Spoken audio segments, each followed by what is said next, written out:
जी students, हमारे पास mathematical method की book का फर्स्ट चैप्टर है the complex number system. Complex numbers को a प्लस आयोटा बी की फॉर्म में लिख सकते हैं। इसको ये a, b जो ब्रैकेट्स में लिखा हुआ है ऑर्डर पेयर्स की फॉर्म में भी लिख सकते हैं। इसमें a रियल पार्ट होता है और b इमेजिनरी पार्ट होता है। और मॉडुलस क्या होती है कम्प्लेक्स नंबर की? If z equal to A B then z mod equal to A square plus B square square root. ये रियल पार्ट का स्क्वायर प्लस इमेजिनरी पार्ट का स्क्वायर होता है और उसका square root. Conjugate of the complex number z equal to A plus iota B, ये हमारे पास कम्प्लेक्स नंबर है। z कंजुगेट क्या होगा? ऊपर बार लगा देंगे और जहाँ जहाँ आयोटा आएगा उसका साइन चेंज हो जाएगा। अगर पॉजिटिव है तो नेगेटिव हो जाएगा, अगर नेगेटिव होगा तो पॉजिटिव हो जाएगा। ये ए प्लस आयोटा बी बार ये बन जाएगा ए माइनस आयोटा बी। इसके साथ ये है कि कम्प्लेक्स नंबर को जो चीज़ें आज आपके से रिलेटेड हैं वो मैं आपको बता देती हूँ कि इनवर्स क्या होता है कम्प्लेक्स नंबर का। z equal to A plus iota B, ये कम्प्लेक्स नंबर है हमारे पास। इसका इनवर्स आएगा a plus iota B inverse. इसको हम लिख सकते हैं 1/a प्लस आयोटा बी। बच्चों ये इसके कंजुगेट से मल्टीप्लाई एंड डिवाइड किया है।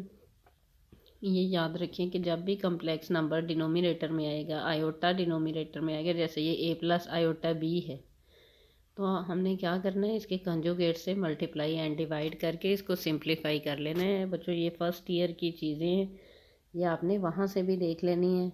वहाँ हमने कम्प्लेक्स नंबर का इन्वर्स भी निकाला हुआ है, इनको ऐड मल्टीप्लाई सब्ट्रैक्ट ये किया हुआ है, ये एक दफ़ा रिकॉल कर लेनी है वहाँ से।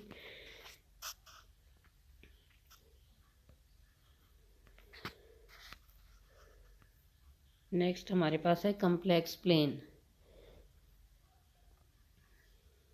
जिस तरह हम वो X axis Y axis Cartesian plane में पॉइंट्स लगाते हैं कि दो एक्सिस होते हैं हमारे पास जो एक दूसरे के म्यूचुअली परपेंडिकुलर होते हैं, इसी तरह से ये पॉइंट्स को ऑर्डर पेयर्स को रिप्रेजेंट करने के लिए ये ए बी, ये देखें, a complex number z equal to A plus iota B correspond to the point in the plane X Y plane and vice versa. के कम्प्लेक्स नंबर को हम ऑर्डर पेयर की फॉर्म में लिखते हैं ए प्लस आयोटा बी को। तो ये ऑर्डर पेयर को आपको पता है, ये पहला नंबर जो है ये एक्स एक्सिस को रिप्रेजेंट करता है, ये एक्स कंपोनेंट को रिप्रेजेंट करता है, और दूसरा बी जो है ये वाई कंपोनेंट को रिप्रेजेंट करता है। ये हम इसमें एक्स वाई प्लेन में लगा सकते हैं। जब हम कम्प्लेक्स नंबर्स को इस तरह लगाते हैं, इसको x Y plane complex plane G plane इस तरह से कह देते हैं। एक्स एक्सिस को रियल एक्सिस और वाई एक्सिस को इमेजिनरी एक्सिस कहते हैं। और इस तरह से हमारे पास ये जो डायग्राम बनती है इसको अर्गेंड डायग्राम कह देते हैं कि एक पॉइंट था P, उसके कंपोनेंट्स थे ए बी, इसको हम a प्लस आयोटा बी भी लिख सकते हैं। तो इनको हमने ये एक्स एक्सिस पे a ले लिया और वाई एक्सिस पे b ले लिया ऊपर को, और ओरिजिन से P तक का जो डिस्टेंस है ये इसकी मैग्नीट्यूड को, कम्प्लेक्स नंबर की मैग्नीट्यूड को रिप्रेजेंट कर रहा है। इसको R से यूजुअली डिनोट कर देते हैं और ये Z मॉड होगा। और OP जो रियल एक्सिस के साथ एंगल बना रहा है ये थीटा है, इसको आर्गूमेंट ऑफ Z भी कह देते हैं। तो जो अब हमने क्वेश्चंस करने हैं उसमें हमें ये mod of the complex number और आर्गूमेंट ऑफ Z चाहिए होगा। ये दो चीज़ें याद रखें। तो ये डायग्राम नहीं आपने उसमें बनानी, सिर्फ उसका मॉडुलस निकाल लेना है और उसका एंगल ये थीटा जो है आर्गूमेंट ऑफ Z। ये आर्गूमेंट के लिए दो मेथड्स हैं। ये है एक तो इस तरह से कि argument of Z equal to theta equal to tan inverse B over A, कि आपके पास अगर a प्लस आयोटा B लिखा हुआ है तो आप B को a पे डिवाइड करें, उसका tan इनवर्स ले लें, ये आपके पास आर्गूमेंट आ जाएगा।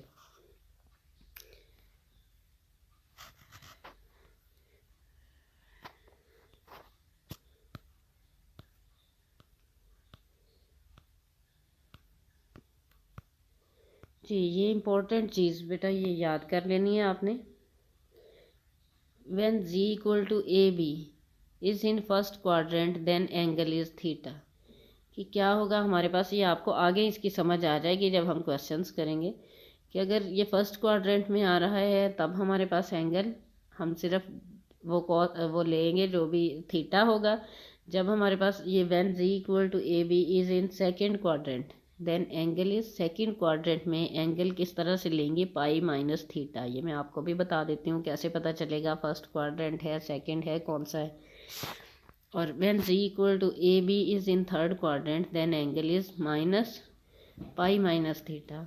When z equal to A B is in fourth quadrant then angle is minus theta. ये बहुत इंपॉर्टेंट चीज़ है, ये आपने याद रखनी है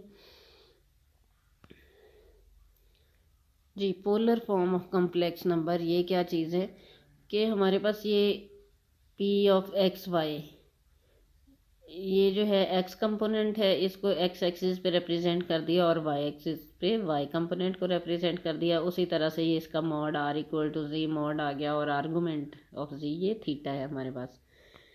ये कम्प्लेक्स नंबर है हमारे पास z equal to x plus iota y. अगर हम एक्स वाई की बजाय r थीटा की फॉर्म में इसको एक्सप्रेस कर दें तो ये हम कहेंगे पोलर फॉर्म है कम्प्लेक्स नंबर की।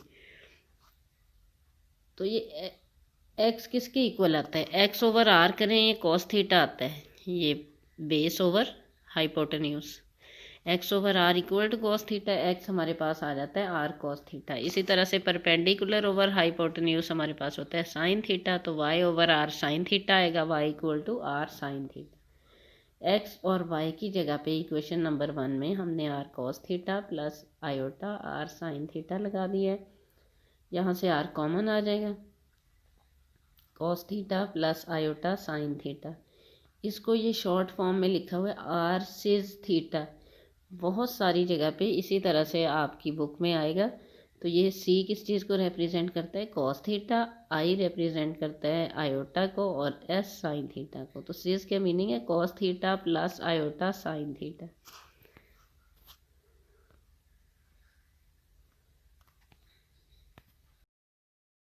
Students, let's see question number 1. Here the given complex number is z equal to x plus iota y equal to minus 3 square root plus iota। ये बेटा कम्प्लेक्स नंबर जो given है, यहाँ से हमें पता चलता है क्वाड्रेंट किस में है। ये इसमें पहला जो है वो x को रिप्रेजेंट करता है कंपोनेंट, ये माइनस 3 स्क्वायर रूट, और आयोटा का जो कोएफिशिएंट होगा 1 ये y कंपोनेंट को रिप्रेजेंट करता है। तो फर्स्ट क्वाड्रेंट में x और y दोनों पॉजिटिव होते हैं, सेकंड क्वाड्रेंट में y positive x negative, third quadrant में दोनों नेगेटिव होते हैं और फोर्थ क्वाड्रेंट में x पॉजिटिव होता है और y नेगेटिव होता है। यहाँ पर हमारे पास x नेगेटिव है और y पॉजिटिव है, आयोटा के साथ पॉजिटिव है, तो ये सेकंड क्वाड्रेंट बनता है। इसमें x को लिख लिया माइनस 3 स्क्वायर रूट और y लिख लिया 1। इसका मॉड निकाल लिया है कम्प्लेक्स नंबर का। मैंने आपको बताया था कि आपने दो चीज़ें निकालनी है, एक मॉडुलस और एक आर्गूमेंट ऑफ z। फिर हम इसको पोलर फॉर्म में लिख सकते हैं। तो ये मॉड निकालने के बाद अब हम आर्गूमेंट की तरफ आते हैं। हमने क्या करना है, मॉड हमारे पास 2 आया है, हम क्या करेंगे इसको ये minus 3 square root plus iota, इसके बाहर भी ये 2 लगा देंगे, यानी 2 से मल्टीप्लाई एंड डिवाइड अगर हम करते हैं तो बाहर ब्रैकेट लगा के 2 लगाएं और 3 स्क्वायर रूट ओवर 2 आ जाएगा, आयोटा ओवर 2 आ जाएगा। तो ये कॉस थीटा हमारे पास आ जाएगा माइनस 3 स्क्वायर रूट ओवर 2। यही था ना हमारे पास cos theta, x over r, x है माइनस 3 स्क्वायर रूट और आर अभी हमने मॉड निकाला है 2 है, तो ये आ जाएगा माइनस 3 स्क्वायर रूट ओवर 2। इसी तरह से साइन थीटा होता है वाई ओवर आर, वाई 1 है यहाँ पे, तो ये आ जाएगा 1 ओवर 2। यहाँ से आप थीटा इवेल्युएट कर सकते हैं, theta equal to cos inverse minus 3 square root over 2 और दूसरी इक्वेशन में से आ जाएगा साइन इनवर्स 1 ओवर 2। अब ये थीटा की वैल्यू साइन इनवर्स 1 ओवर 2 क्या आएगा, यानी साइन की वैल्यू 1 ओवर 2 कब होती है, ये 30 डिग्री पे होती है। इसको हम π/6 लिख सकते हैं, लेकिन यहाँ हमने लिखा हुआ है 5π/6।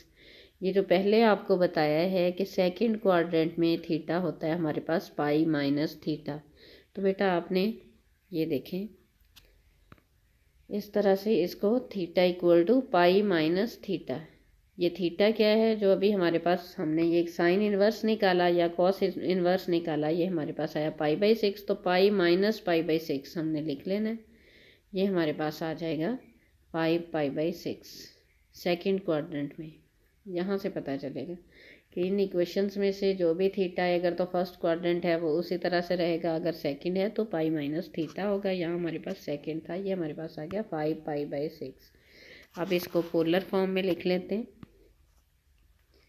पोलर फॉर्म अभी हमने पहले पढ़ी है, z=r cos theta plus iota sine theta. तो r है हमारे पास 2 cos 5 पाई/6, ये जो थीटा है, प्लस आयोटा साइन 5 पाई/6। इसको लिख सकते हैं 2 सिज 5 पाई/6। ये हमारे पास जो r और थीटा की फॉर्म है ये पोलर फॉर्म है, और जो XY फॉर्म है, ये जो गिवन है, ये कार्टेशियन फॉर्म है। ये z=x प्लस आयोटा y की जो फॉर्म है। बेटा फर्स्ट क्वेश्चन से 6 तक आपने इसी तरह से करने हैं। ये आपका रिटर्न वर्क है कि आप ये फर्स्ट से 6 क्वेश्चन तक आपने इसको कंप्लीट करना है। इसके साथ साथ कुछ एग्जांपल्स हैं वो मैं आपको शेयर कर देती हूँ, वो भी इसी मेथड से होंगी, आपने उनको भी कंप्लीट कर लेना है। ये रिटर्न वर्क